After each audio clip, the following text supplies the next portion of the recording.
G'day everyone, welcome back to another video on the channel, and today we'll be going through every single trade that occurred in the 2022 trade period on TierMaker. We'll be going through all the plays and I'll be ranking them based on how well I think they'll do for their respective clubs. I've done this sort of video before in the past, so you guys sort of know what to expect. Considering there are 35 trades this year that have occurred, which is a lot more compared to other years, I won't go into these trades in as much detail as I'd like, and if you want to see a little bit more detail on all the trades, you can watch my previous video. I did a full wrap up, a lot more detail there. The tiers are top 5 caliber player, immediate impact, best 22, a handy top up player, so will be next or second best in line in the best 22, and then of course fringe player will only play a select amount of games. We start off with the first player here, and we've got Blake Acres. I think he slots straight into best 22. He's not yet in immediate impact. That's going to be saved for players that have just got more talent, I reckon. But Acres certainly very underrated. Seeing that the Dockers as a wingman, he'll definitely slot into a wing position at the Blues. Very good pickup for them. Probably in replacement of a Jack Nunes, arguably their best winger now, I'd say. So yeah, I think Blake Acres was a good deal, and he'll play majority of the games for the Blues if he's fit. Same with Carl Amon, another wingman who will provide the run and carry as he did for Port. Definitely a player that I like watching, and he was improved his game. You could argue that he could be put into immediate impact. He's sliding to a Hawk side who have lost a lot of experience, and he could provide a little bit of that. So, I'll chuck him there for now, immediate impact. I might chuck it back down to best 22.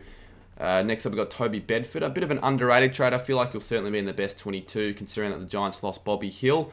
And he played majority of the games for the D's last year. He just didn't have the greatest form. So I think he'll provide a bit more than what people might suggest for the Giants. Now, Jack Bowes, this is an interesting one because for most clubs, he'll probably be best 22, but he's slotting to a Geelong side who just won the flag. They couldn't really have more of a stacked list, I guess. However, the Cats are saying, Chris Scott is saying that he's going to be playing most of the games. He'll be a best 22 player. So under the eyes of Chris Scott, I guess, according to him, he'll be a best 22 player. But we'll see if that does end up happening, but you'd assume he would get a fair amount of games. Tanner Bruin, another Cat player, will slot into the best 22. I could almost chuck him in immediate impact. I mean, he was a top 10 draft prospect. Very good player for the Giants. He's only going to get better. And I think the Cats, with the culture that they have, will develop him into an even better player that he could be at the Giants. So we'll chuck him there. Cooper Stevens. Haven't really heard too much about him. I believe he was at the Cats and played a handful of games. A young prospect. For now, I'm going to chuck him in handy top-up. Considering the Hawks did lose a lot of players, he will play games, you would think, but I don't think he's a best 22 player. Neither is Josh Corbett, I don't think, for from the Suns. He'll do all right, but again, they didn't give him up for too much, so I don't think he's going to be in their best 22. The same with Zane Cordy as well. I think he's going to be another handy top-up player. I could arguably put him in fringe, but like the Saints do. But I guess the Saints, if even one of our key defenders is out, I think Zane Cordy slots next in, considering we got rid of Darragh Joyce. So he's not going to be, obviously, a superstar caliber player or slot into our best 22. He's nothing special, but he'll be good enough to play some games next year, that's for sure. Now, Josh Dunkley will go straight into top 5 caliber. He won the Dogs best and fairest, obviously. What more can I say? An absolute superstar of the game. Got a bit robbed, I feel like, the Dogs. They didn't get as much as they probably deserved or bargained for, but regardless, he'll provide, an immediate impact, you would think. More than that at the Lions. Him and Lockie Neal, they're going to be a very scary force in the midfield, so we'll chuck him in top 5 caliber. I think that goes without saying. Billy Frampton, I think he'll be a handy top-up. I don't think he'll be their best 22. Maybe I'm wrong, but the Pies, they've got Myercheck, they've got Elliott, they've got Mcstay, who will be best 22. I don't think Frampton. He don't think he was even best 22 at the Crows.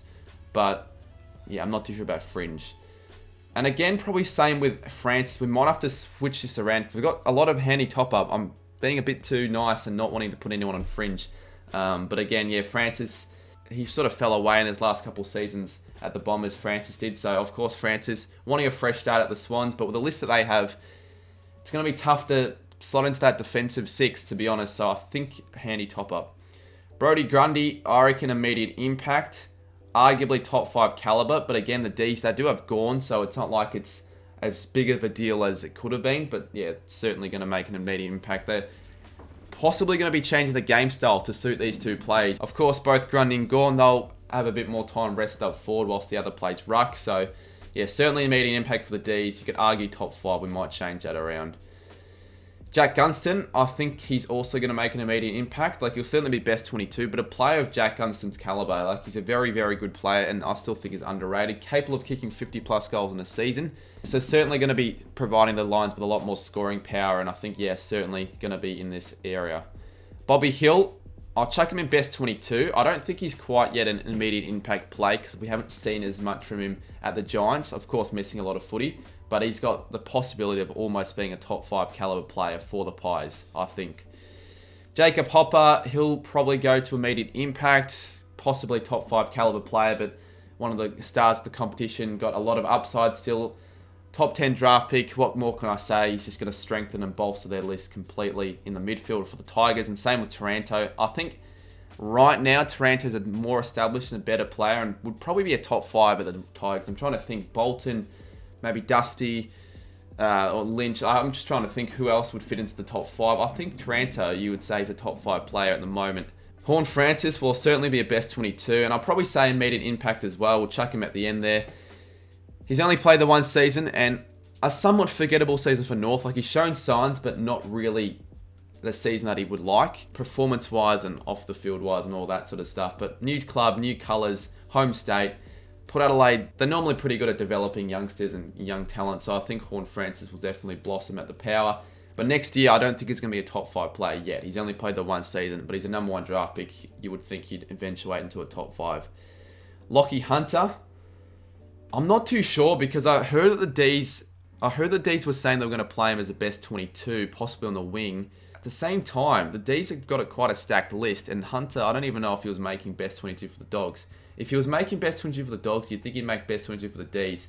But they got him for like nothing.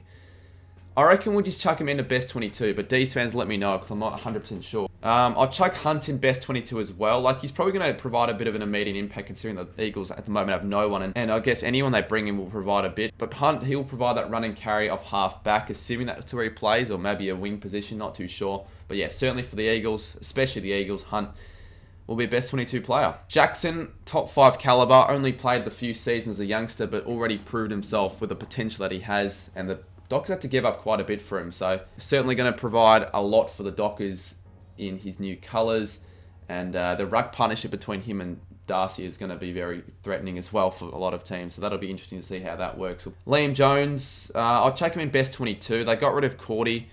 They don't have the best defence. That's certainly the Dogs' weakest aspect of the list, so bringing in a nice defender in Jones, he's nothing too special, but he'll certainly slot into the 22, you would think, considering that's why they got him. They're not just going to get him to not play him. So, yeah, and he was good at the Blues as well. He was getting games for them as well. So I think that's where he can go. Same with, Junior Rioli. I don't think he's immediate impact yet. Like, he's certainly a very special player, but he's fallen off, obviously, since all that controversy in 2019. So he just needs to get a bit of footy in him, and he could possibly become a player who does provide an immediate impact. Rory Lobb, yeah, probably an immediate impact. He wasn't a star at the Dockers at any position he played in, but he was just a good, solid player at both forward and ruck. And I feel like the Dogs, they might have to play him possibly in defence a bit more. Griffin Logue, yeah, best 22. I'm not going to put him in immediate impact because I don't think he's that good of a player. He's okay, but he's definitely good enough to fit into North's best 22. Ben Long as well, I'll chuck him in best 22. Like, He'll play the best 22. He was playing the Saints best 22 at the end of the year. He kept getting selected as medical sub of the Saints, but he's certainly, with the form he's in and with what I think he'll provide next year for the Suns, be a player that could almost get into this range soon. Dan Mcstay, again, best 22. I just don't think he'll provide an immediate impact because he wasn't that good at the Lions. He was always their third best forward. But I guess the Pies have never had a proper key position forward. They've got one now, so there's a possibility he could provide an immediate impact. But for now, I'll check him in best 22. Lloyd Meek, I think he'll be handy top up, to be honest, at the Hawks. I might be wrong, but he wasn't really getting a lot of games from the Dockers. Like, he was good enough to be AFL standard. It's just there were other players that are better. Possibly now that McAvoy's retired, who's their best ruckman? Maybe with McAvoy retiring, Meek is now their best ruckman. I'm not too sure. I might be wrong. Maybe he is best 22. Hawks fans, let me know in the comments. Tom Mitchell will provide an immediate impact. I think, now I don't know if he's top 5 caliber, to be honest. He was at the Hawks, but the Pies have a decent list, you know. No, you know what? I think he's probably good enough to be top 5 with the Pies. He's going to provide a lot for them. Their clearance game has been off this year, the Pies, so that's something they want to strengthen, and they certainly will with Mitchell on their side, so someone who's definitely going to provide a lot. Ollie Henry, to be honest, I don't see him being a best 22 player. The Cashers have a really stacked forward line. It's nothing on Henry, but he wasn't getting games at the Pies anyway, so he'll probably play mainly VFL. So I chuck him in handy top-up. Jago Amira, a bit of an interesting one. Always very injury-prone, he is, but I still feel like he'll be in the best 22, especially money retiring a decent replacement. Obviously not as good for the Docker's sake, but yeah, I still reckon best 22. Isaac Rankin. Geez, he's got every possibility of being a top 5 caliber. In fact, I'm going to chuck him there because the Crows don't really have that many good players. They've got a decent... They've got an... Oh, actually, they don't have that good of a list. They don't really have many stars. And Rankin, we've seen what he can do. He's got the possibility of being an absolute star like an Eddie Bet. So, yeah, I think they gave up pick 5 for him. So, top 5 caliber certainly is a possibility at the Crows. Josh Shackey, I'll chuck him in handy top-up. He wasn't really getting many games at the Dogs. But again... They got rid of Wiedemann. I feel like he's going to be a bit like Wiedemann at the Ds.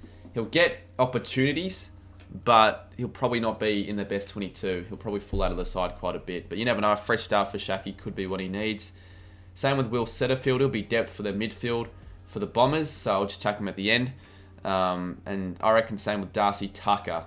Actually, now that I think about it, he's going to a North side that have really no one. And he's got a bit of experience in him as well. So I think he'll probably...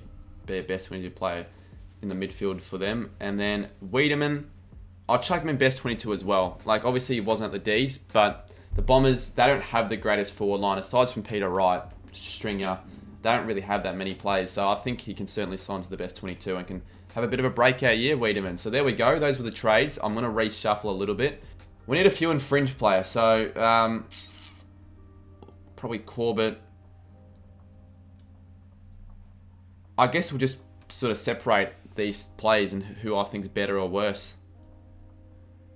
There you go. I might be wrong on this, but I'll just keep it at that. So we just have a few in that second spot. I guess it's just a bit of a separation between handy top-ups, so they're slightly better than fringe.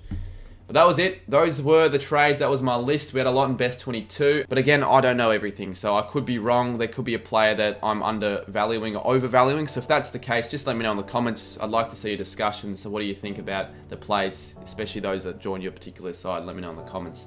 But again, though, this will probably be the last trade video that I'll make. I might make another one next week, possibly. I'm not too sure. There'll be another video out tomorrow grading every team's AFL season.